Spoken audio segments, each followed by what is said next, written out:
उस समय अतीक अहमद की तूती बोला करती थी। अतीक अहमद प्रशासन को कह दिया कि ये ऐसा ऐसा बंदा है, ये इसका नाम हो रहा है, ये उठ रहा है, इसके ऊपर जिस तरह से मुकदमे हो लगाने का काम करी। तो सारे मुकदमे लगवा करके राजू पाल जी के ऊपर गैंगस्टर के मुकदमे लगवा दिए और हिस्ट्री सीटर का मुकदमा लगवा दिया, क्योंकि राजू पाल जी के ऊपर दो अटैक उसी समय हुए। विधायक बनने के बाद अतीक अहमद ने पहले मुझे प्रलोभन दिया, मैं उस पर नहीं टूटी। उसके बाद क्या कहते हैं, मुझे डराया गया, मैं डरी नहीं। उसके बाद फिर क्या कहते हैं, मेरे ऊपर लूटपाट, छिनैती, डकैती, हत्या के मुकदमे मेरे ऊपर लगाए गए, मैं उससे भी नहीं घबराई। जिस तरह से समाजवादी की महिलाएं और ये जो लोग हैं, जिस तरह से एक महिला का निंदा कर रहे हैं, मुझे इनकी सोच पर तरस आती है। देखिए, विपक्ष के जो लोग इस तरह की जो भ्रामक चीजें फैला रहे हैं, तो ये सरासर गलत है। जितना मैंने राजू पाल जी के लिए जाना है और जितना मैंने उनके लोगों और उनके परिवार से जाना है, क्योंकि मुझे उनके लिए लड़ाई लड़नी थी, तो मुझे खुद स्वयं जानना था कि वो कैसे थे। तो जितना मैंने जाना, राजू पाल जी अतीक अहमद के लिए कभी काम नहीं किए और वो किसी के लिए काम नहीं किए। वो अपने उमरपुर नीवा जो गांव है जहां पर उनकी जन्म हुआ था, वहां के लिए वो काम किए, लोगों के लिए काम किए, वहां पर माताओं बहनों के लिए काम किए। और उस गांव में जब अतीक अहमद के गुर्गे या जो लोग आते थे, तो कहीं ना कहीं राजू पाल जी अतीक अहमद के उन गुर्गों से अपने मोहल्ले के लोगों की जमीन और रक्षा करते थे, और जिससे कि कहीं ना कहीं अतीक अहमद को ये बुरा लगता था कि मेरे गुर्गे हर जगह, मतलब कि कहीं ना कहीं हर काम को सिद्ध कर लेते हैं, मगर उमरपुर नीवा में क्यों नहीं सिद्ध हो पा रहा है। और जब नाम पता चला कि वहां पर राजू पाल एक आदमी है जो कि अतीक अहमद जैसे जो इनके गुर्गे हैं वो नीवा में नहीं घुस पाते, और वहां पर जो गुंडाई करनी चाहिए अतीक अहमद के लोगों को वहां पर नहीं हो पाती है, तब अतीक अहमद जाना कि कोई राजू पाल हैं, ठीक है। और उसके बाद जब अतीक अहमद जाना कि राजू पाल तेज तर्राक और निष्ठावान व्यक्ति है, तो अतीक अहमद अपने लोगों से राजू पाल जी को बुलवाना चाहा, मगर राजू पाल जी किसी के संगति पे काम करने वाले लोग नहीं थे, क्योंकि वो बदमाश टाइप के लोग नहीं थे कि राजू पाल जी क्रिमिनल थे या पैसा लेकर उन्होंने किसी को मारा हो या हत्या किया हो। 20.5 साल का जीवन हो गया है मेरा, किसी ने एक आदमी हमको या कहीं पे भी एक लेटर लिख करके दे दे या बता दे कि राजू पाल जी ने किसी की जमीन ही हड़पी थी, या राजू पाल जी ने किसी की क्या कहते हैं फर्जी, मतलब कि किसी के साथ कोई कांड किया था। एक एप्लीकेशन आज तक 20.5 साल का राजनीतिक जीवन हो गया, कभी नहीं किसी ने दिया। और जब राजू पाल जी ने अतीक के लोगों का अपने गांव में घुसने का विरोध किया, तो यही अतीक अहमद, उस समय अतीक अहमद की तूती बोला करती थी। अतीक अहमद प्रशासन को कह दिया कि ये ऐसा ऐसा बंदा है, ये इसका नाम हो रहा है, ये उठ रहा है, इसके ऊपर जिस तरह से मुकदमे हो लगाने का काम करी। तो प्रशासन के द्वारा 8 से 9 मुकदमे सिर्फ अतीक अहमद के कहने पर वहां पर क्या कहते हैं प्रशासन ने लगाने का काम किया, इसलिए उसके बाद लगाने का काम किया। उसके बाद जब राजू पाल जी तब भी नहीं माने कि मतलब अतीक अहमद बुला रहा है जा करके मिले, क्योंकि दुनिया को बुलाते थे लोग डर के चले जाते थे, मगर राजू पाल जी डरते नहीं थे, ये सच्चाई है। इसलिए अतीक के पास नहीं गए। जब अतीक के पास नहीं गए, तो यही अतीक अहमद ने सारे मुकदमे लगवा करके राजू पाल जी के ऊपर गैंगस्टर के मुकदमे लगवा दिए और हिस्ट्री सीटर का मुकदमा लगवा दिया। तो मैं यही कहना चाहती हूँ कि जो राजू पाल जी के लिए जो अनर्गल बात आज के डेट में की जा रही है, वो सरासर गलत है। सिर्फ राजू पाल जी की छवि को धूमिल करने के लिए ये की जा रही है कि राजू पाल जी को कैसे संपैथी और कैसे लोग आज भी पसंद करने वाले लोग हैं। मैं यही बोलना चाहूंगी। देखिए, मैं यही कहना चाहूंगी कि विपक्ष और समाजवादियों के पास कुछ बचा नहीं है मेरे खिलाफ में कुछ बोलने के लिए, क्योंकि मेरी लड़ाई न्यायहित है। मैंने न्याय के लिए लड़ाई लड़ने का काम किया है। तो जो आज इस तरह से अनर्गल बातें चल रही हैं, तो पहली बात तो मैं बता दूं कि मेरी बहुत छोटे उम्र में शादी हो गई, जो कि मैं 20.5 साल मुझे हो गया राजनीति करते हुए। मेरे पिताजी के रहते, मेरे चाचा जी के रहते, मेरे भाई के रहते, हम ही नहीं, हम 4 बहनें थे। हम चारों बहनों में कभी किसी ने बाहर जाके काम ही नहीं किया। तो मैं आपके माध्यम से बताना चाहूंगी कि ये जो बताया जा रहा है कि मैं हॉस्पिटल में काम करती थी, और मैं तो यूट्यूबरों का देख के तो मैं कभी कभी हंसती भी हूँ कि 2005 में मुझे एनएम बनाया गया, फिर 2016 में मुझे फिर बीच में मुझे नर्स बनाया गया, फिर यूट्यूबरों के द्वारा मुझे फिर 2016 में वहां पे उसी हॉस्पिटल में झाड़ू पोछा करने के लिए कह दिया जाता है, मतलब कि उसमें दिखाया जा रहा है कि पूजा पाल ने झाड़ू पोछा। तो आप झूठा लिखेंगे तो कहीं ना कहीं किरदार को मेरा चेंज कर देंगे। मगर मैं ये कहना चाहूंगी आपके चैनल के माध्यम से कि पूजा पाल ने कभी अपने जीवन में कभी भी हॉस्पिटल में काम करने किसी भी प्रकार का काम नहीं की। बस मेरी शादी हुई उसके बाद फिर हमने संघर्ष करने का काम किया। और राजू पाल जी से जब मैं काम नहीं करती हूँ तो राजू पाल जी से वहां कैसे मुलाकात हो जाएगी, कोई सवाल ही नहीं है। और रही बात फिर क्या कहते हैं कि विवाह का, तो राजू पाल जी से मेरा विवाह अरेंज मैरिज है और मेरी बुआ ने शादी करवाई और राजू पाल जी की जो मामा की उनकी बेटी थी उषा पाल जी, उन्होंने कराई। जो सच्चाई है मैंने बताने का काम किया। कोई हॉस्पिटल में काम नहीं करते थे, कोई वहां पर देखने नहीं गया, ना कोई सुनना। हमारा शादी प्योर अरेंज मैरिज है।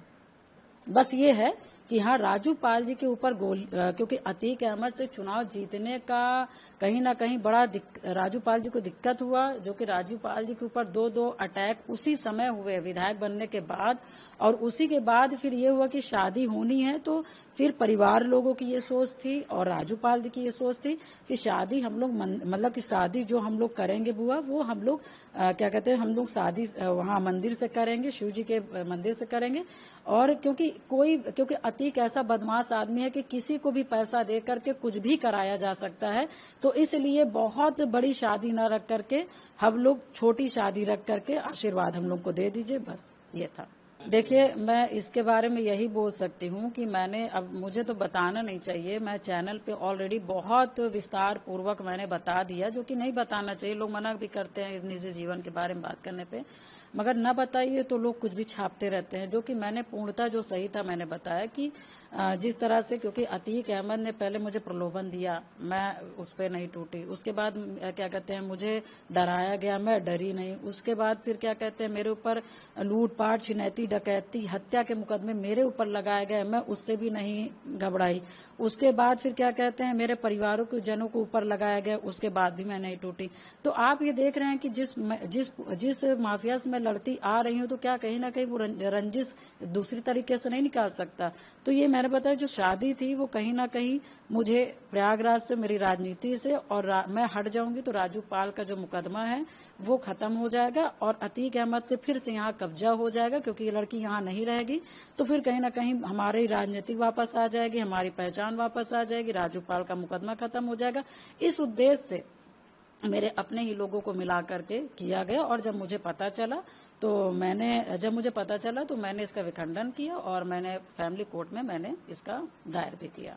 देखिए मैं जिस तरह, देखिए मैं पहले चुप रहती थी, मगर मुझे लगता है कि मेरा चुप रहना ही, जो आज आपने पहला सवाल किया, वो उसका सबसे बड़ा वो है कि जैसे पहले किसी ने राजू पाल जी के लिए लिखा तो मैंने नहीं बोला कि चलो ठीक है, किसी ने बताया भी नहीं। मगर वही छोटी छोटी बात को लेकर आज सब तरह के लोग बात कर रहे हैं। तो जो मेरे निजी के जीवन के बारे में वो बात कर रहे हैं, तो आज ये समाजवादी की चाहे महिलाएं हों चाहे पुरुष हों, उनके मुखिया को मैंने बताया था। तो आज इस तरह से अनर्गल बात किसी महिला के लिए, खास करके जो पीड़ित और जो संघर्षशील महिला रही हो, जिसके जीवन में सिर्फ दुख के सिवाय जीवन में कुछ नहीं मिला, तो आज उनको शर्म आनी चाहिए इस तरह की टिप्पणी करने में। क्योंकि वो बता रही कि हमको बताएं।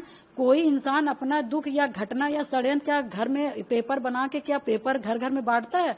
जब दुख आता है, जब जीवन में संघर्ष आता है, तो उससे लड़ने का काम करता है, न कि जा करके कहीं बताने का काम करता है। जो मैंने सीखा, हो सकता है ये लोग बताते हों, मगर हमने कभी बताना नहीं सीखा, हमने लड़ना सीखा है, हमने उससे बाहर उबरना सीखा है। मगर जिस तरह से समाजवादी की महिलाएं और ये जो लोग हैं, जिस तरह से एक महिला का निंदा कर रहे हैं, मुझे इनकी सोच पर तरस आती है कि इनकी सोच किस तरह से, और जिनकी सोच इस तरह से है, उनको समाज किस तरह से देखने का काम करता है, उनको खुद पता है। इनकी खुद की इज्जत नहीं है, ये दूसरों की इज्जत की बात करते हैं।